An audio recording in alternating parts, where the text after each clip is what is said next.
All right, Shantala Boss, licensed mental health counselor, joining us today. Good to see you. You as well, Eric. All right, let's go into the risk factors for suicide. Risk factors, there are several. One that, of course, we always think of first is a history of depression, a history of anxiety, also a lack of resources, a lack of support, whether it be financially, emotionally. Both of those are huge. If a person has been hospitalized in the past for suicidal tendencies or self-harm, and some of the other immediate things would be if a person seems fixated with death, if we find them researching possible ways of ending their life, if they have a specific plan, if they are hiding things that could be dangerous to them, or they are coming up with a lethal means and have access to that, if they are giving away their possessions or acting super happy or really sad, having extreme mood swings. So there are several things that we can look for when we see someone that may need some assistance or maybe crying out for help. I mean, let's face it, you and I have not spoken in person in quite some time. Families have not spoken in person in quite some time. Friends have not. It's a very difficult time, and I would imagine the pandemic has certainly contributed to those risk factors.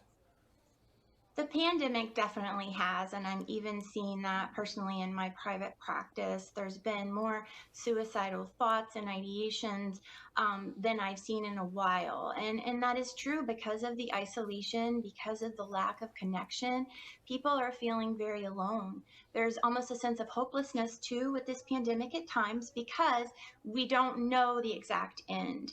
And we don't have that forward point to look towards. So people can have struggle with thinking positively. Some people have lost their jobs.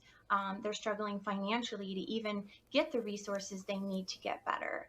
A lot of parents are at home with kids, trying to get them in school, trying to get them motivated, and they're also struggling at work. So there's so many risk factors involved in depression right now, and it can definitely lead to these thoughts. My real concern is also with teenagers, preteens, adolescents, because during this time, having connection with other peers is vital to their development, and they don't have their brain fully function. And also that part of the brain that does react or is impulsive is higher in awareness and reacts more at this time. So they also may make quick decisions about things that they really wouldn't have done if they had thought through it, and they haven't had that peer interaction, they have that isolation, so they can be more at risk than any other age group during this time. People are turning to other things to try to cope with this. We're hearing about, of course, we know the opioid addiction and crisis is still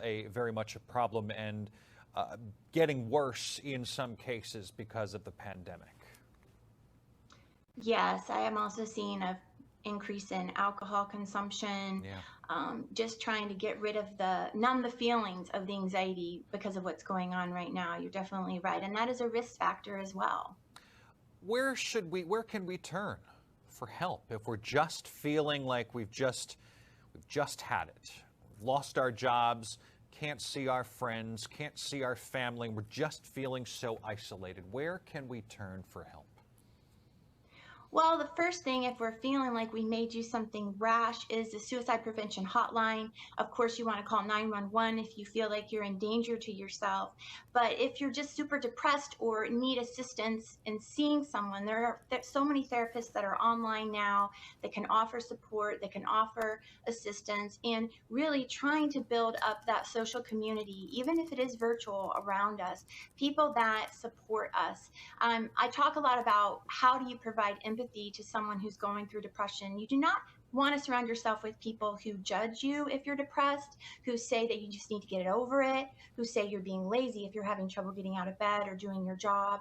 You need people that even possibly have been there or have the ability to put themselves in your shoes and may not even know what to say, but are just present with you, love you, support you, are there for you. Those are the people you need around you. And so if you know someone who's struggling, be that person.